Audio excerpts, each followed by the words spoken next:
Welcome to this edition of Backstage Pass with Lia Chang. I'm your host, Lia Chang. Today, I'm really delighted to be with the company, cast members of the Heart of Rock and Roll for Asian American, Native Hawaiian, and Pacific Islander Heritage Month. They say the heart of rock and roll is still beating. After what I've seen, I'm moving. Now the old boy may be barely breathing. Heart of rock and roll, heart of rock and roll. Feel the power, just feel the power of love. That's the power, that's the power of love. Feel the power of love, feel the power, feel the power of love, feel the power, feel the power of love. Hi, I'm Orville Mendoza. I play Fjord in the Heart of Rock and Roll, and I've been involved with the show since the very first table read in 2016. Excellent. My name is Zoe Jensen. I play Paige, and this is my first time with the show, the Broadway production. I'm very lucky. I'm Robert Pendilla. I'm in the ensemble, and I cover Orville as Fjord, Wyatt, and Mr. Stone, and I've been with the show since 2017. Hi, I'm Raymond J. Lee. I play JJ, the guitarist in the band. And this is my first time with the show for this chapter. Yeah. Now, Ray, how is it for you to have been part of two amazing Broadway shows this season, two very different roles where you also got to play numerous characters over at Sweeney Todd? You know, Sweeney Todd and Heart of Rock and Roll are very similar shows. It was a very easy transition. No, it was really cool doing such a 180 turn from this like British melodrama to just like rock and roll, like stoner vibes band guy. It was really cool to do like this modern show set in the 80s. I loved it. It was a blast. It was something that like my spirit was excited to do. Well, I felt watching you in this show that this show is really your DNA. Yes. Right? When you've been doing shows, when you've been on the road, when you've been home with your daughter and husband, you're recording all these fabulous pop songs. So, yep, this one was in my DNA because of the pop, because I get to rock out and I don't have to worry too much about technique. I can just kind of do my thing. And actually, this is the first show that my daughter got to come to opening. So she was here opening night in her full getup, and it was a really cool moment to share. And is it something that she's going to be doing too? We'll see. She does love to sing. She loves to dance. But right now she loves makeup, hair, and animals. So maybe veterinarian? Oh, Yeah. okay. Yeah. Now, Robert, Yes. I heard that while you are on the ensemble track and you play numerous roles, you actually got to have your principal debut of a sort today. I did. I went on as Wyatt today, who is the husband of Zoe Jensen here. I said Joey. Zoe. Zoe. It's Zoe. Good to meet you. Sorry. No, it was a great time, and it was a wonderful time, and I got to kiss Zoe on stage. So And it was incredible. thank you. Still reeling from it. Thank you. Now, Zoe, I thought that 6 was your principal debut, but this actually is. So what does it mean to you? Yes, so 6 was my principal debut, but Heart of Rock and Roll is the first time I've gotten to originate a role. And as someone who has filled in for shows like 6, and I was very blessed to be in Hamilton, it's really fun to get to do a role that I don't necessarily have to fit into a mold. It really felt from the moment that we started rehearsals that they wanted me to be authentically myself. So while I'm playing a character on stage, Paige is so Zoe inside and out. Love that. Now, Mr. Orville Mendoza, I heard that you got to do a lot of your own interpretations for Fjord.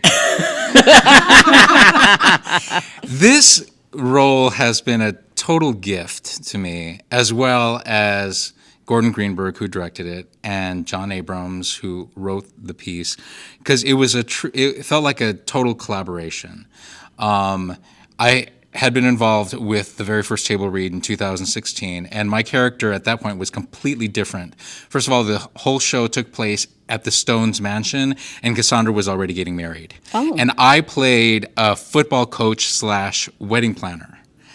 So it's gone way, it is like night and day how like the plot and the characters have Wow. evolved and changed. You know, people think, oh, it's so easy, you know, like writing this type of comedy. It's not. It's hard. There's like hundreds, if not almost thousands of jokes that come in and out, and you're trying to land on the perfect joke. And it looks easy because of, you know, the skill and the comedic timing of this entire cast, but it is a very almost scientific thing that you have to land on. But yeah, so they were very open to my suggestions, and whenever they wrote something new, you know, we would throw it on the wall and see if it stuck, and if it didn't, you know, you kill that baby and then you put in another one. And so it just a bunch of trial and error and figuring out who this guy was. And to me, the most important thing is, and the show is called Heart of Rock and Roll, and we're trying to find the heart in every character. And even though my character Fjord is this entrepreneur and, you know, seems like all he cares about is money, his real motivation is he wants to find a family. And so that's underlying everything. And that's why I think the audience kind of pulls for me later on, because they see that that is my motivation. Right. And the Stones and Bobby and Cassandra, I'm really invested in their Sure. relationship. Well, that makes absolute sense. Yeah. Now, I'd like to ask each one of you what the music of Huey Lewis means to you, Huey Lewis in the News, and what it is meant for you to have him here, have him be part of the process. I must, I'm not a fan girl of anything.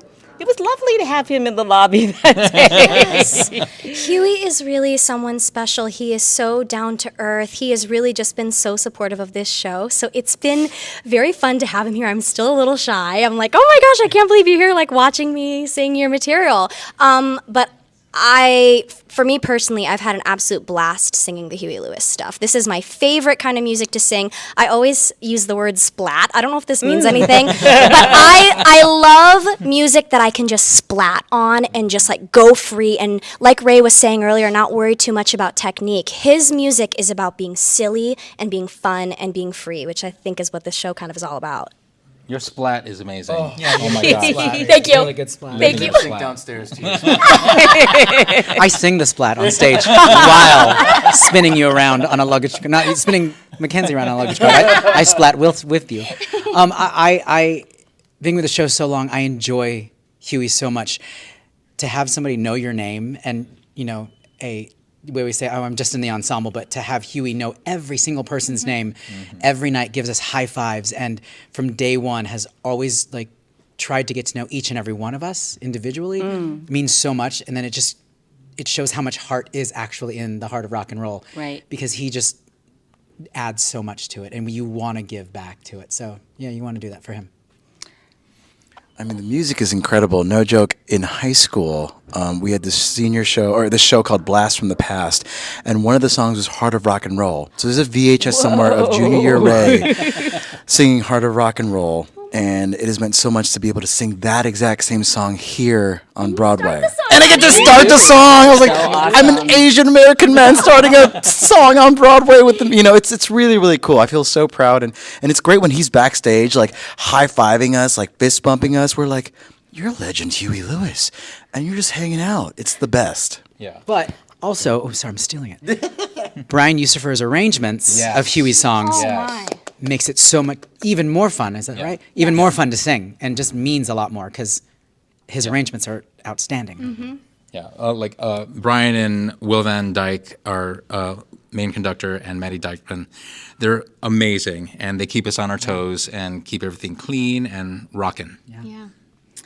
So I know I don't have you for very much longer because this is a 2-show day for you. So in honor of Asian American, Native Hawaiian, and Pacific Islander Heritage Month, I would like to know, what does it mean for each of you to be an Asian American theater maker in this time? Oh, wow. Just the representation. We've come such a long way, even from when I started, when I was majored in theater in school. The thing I really appreciate what I feel like where it's starting to turn, especially with this role, the role I'm playing is Swedish.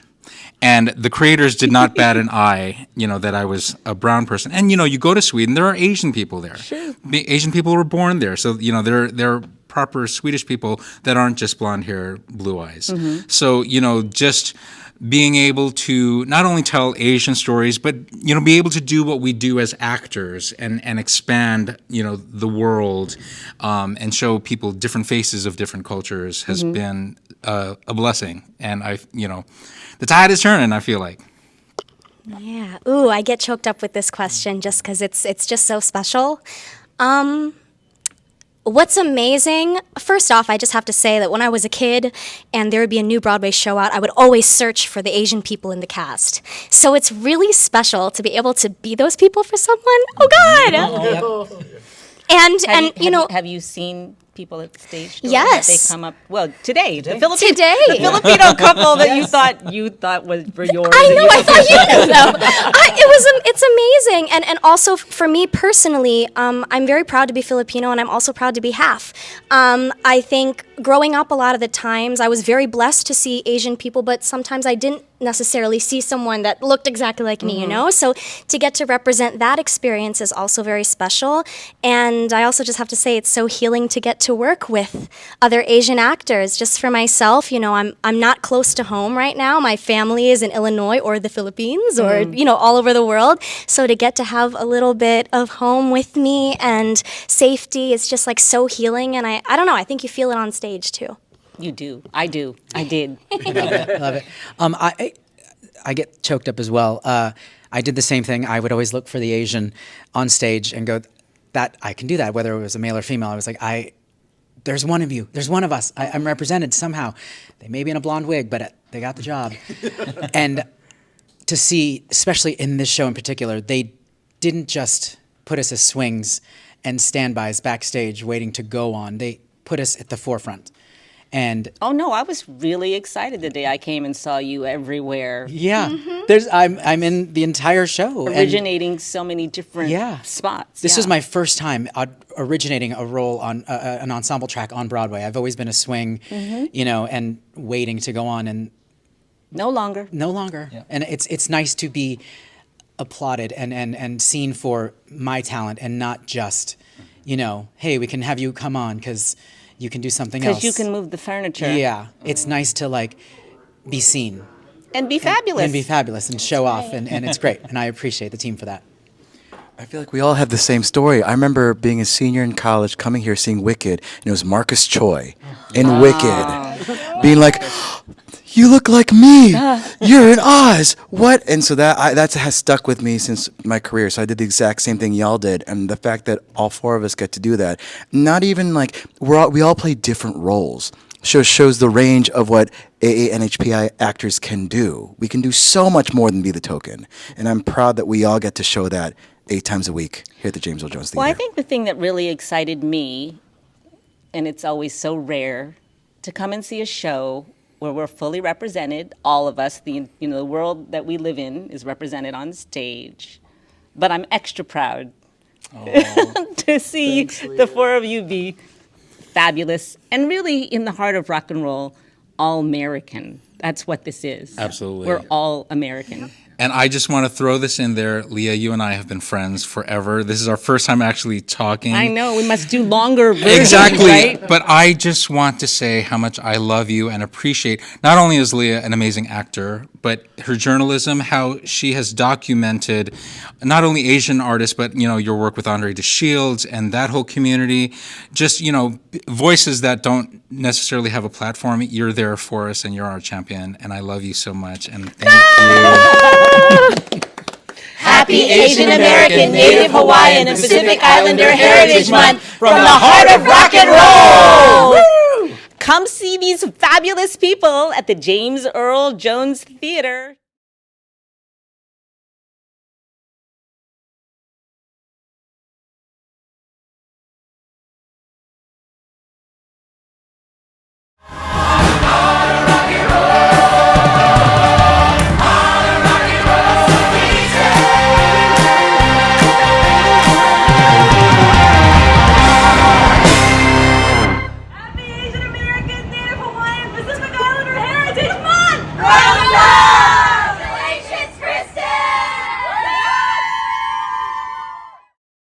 On February 9th and Lunar New Year's Eve, Kristen Faith Oei made history taking center stage as the first Asian American to play Velma Kelly during its 27-year historic run on Broadway.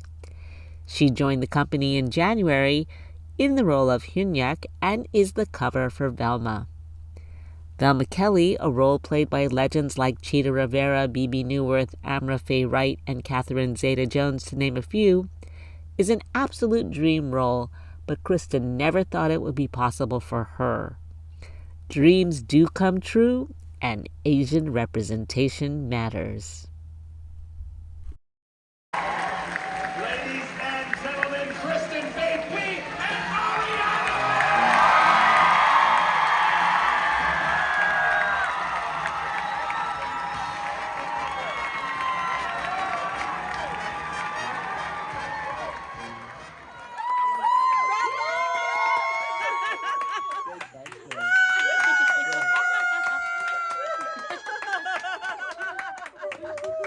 Come out for your fan club.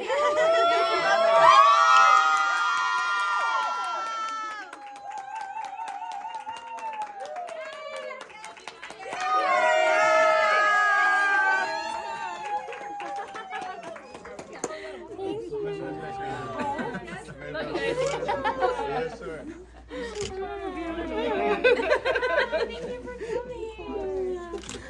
Oh, you know me.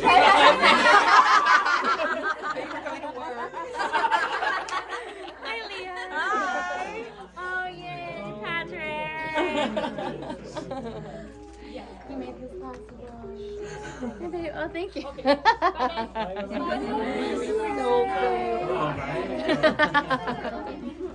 I love you. Hug my castmates for sure.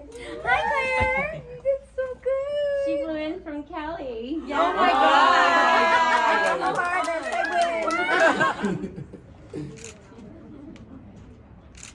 That was so fun. We had so much fun. So happy.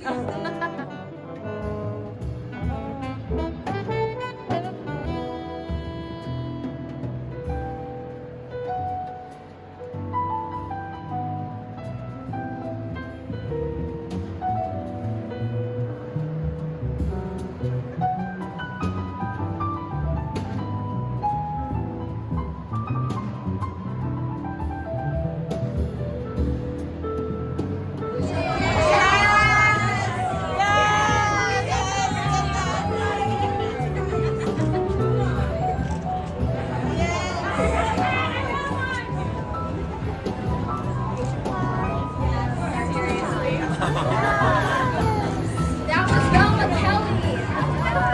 That's Velma. This is her first night on as Velma.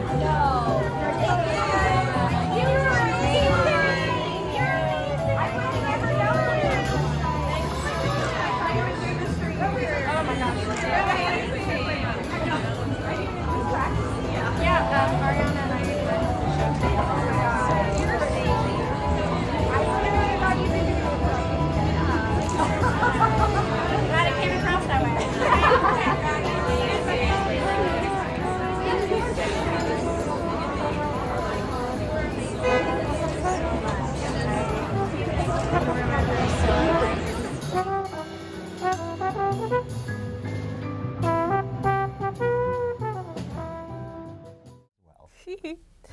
Now, the last time I got to see you on Broadway was as Iago in Aladdin. Yes.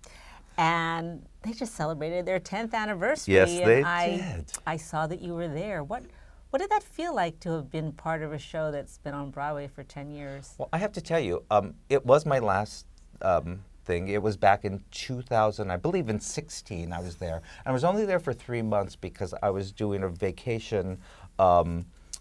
I was filling in for Don Jero Rivera, who plays the role and originated the role. He needed to go do another project for a few months, so I happily filled in. And it was probably one of the most satisfying Broadway experiences I've ever had because it's just written so impeccably well. It's so funny. It's not a huge heavy lift for me, which I kind of like these days. So I got to be the villain's sidekick.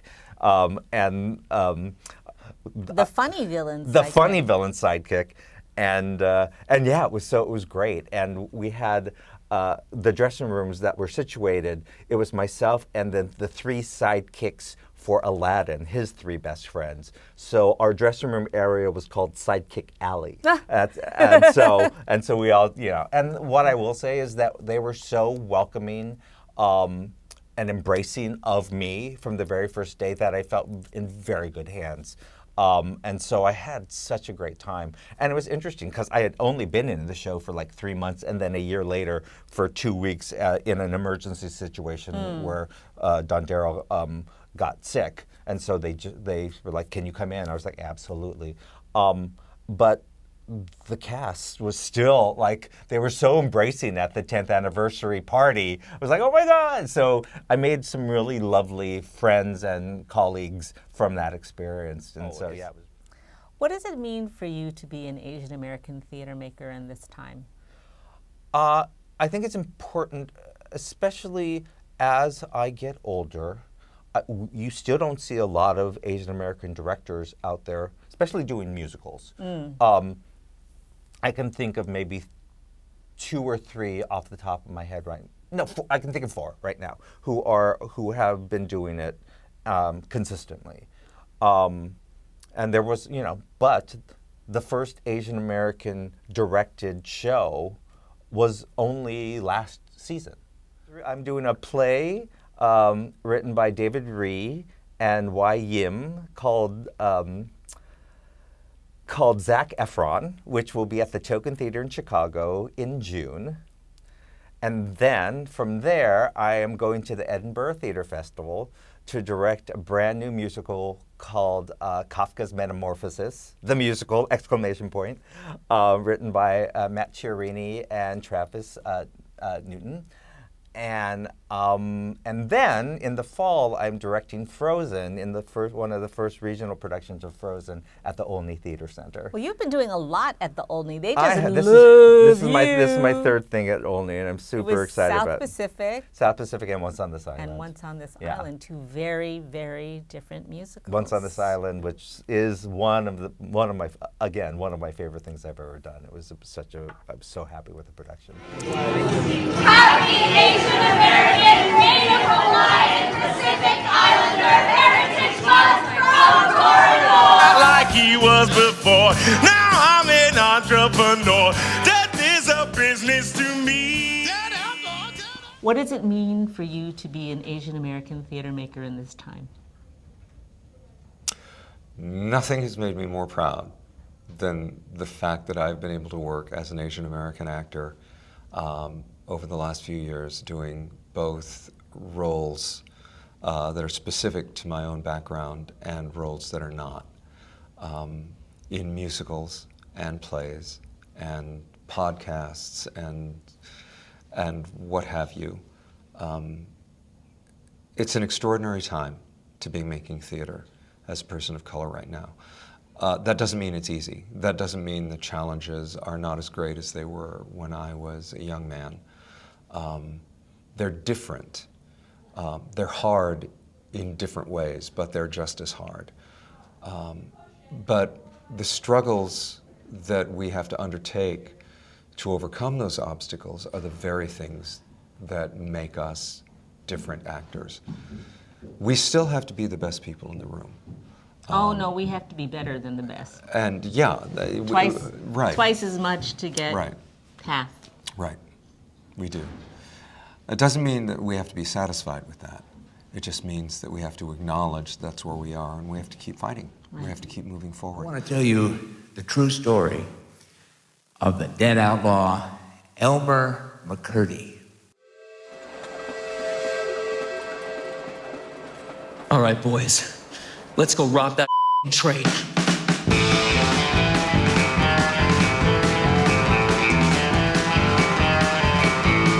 Your mama's dead, your daddy's dead, your brother's dead, and so are you.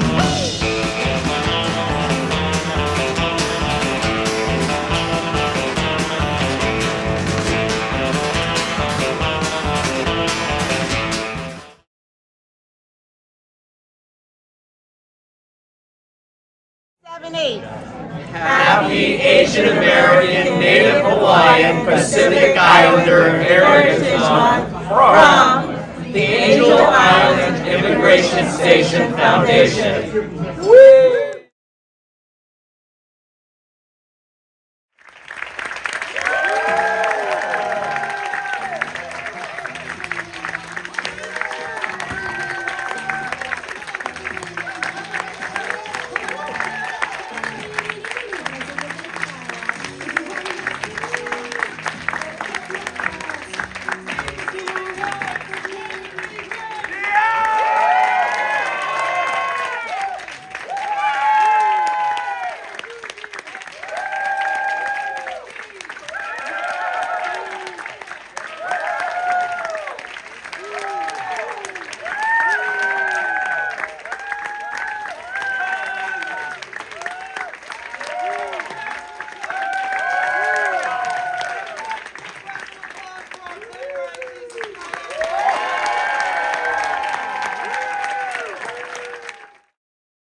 Happy Asian American, Native Hawaiian, Pacific Islander Heritage Month from SUMO!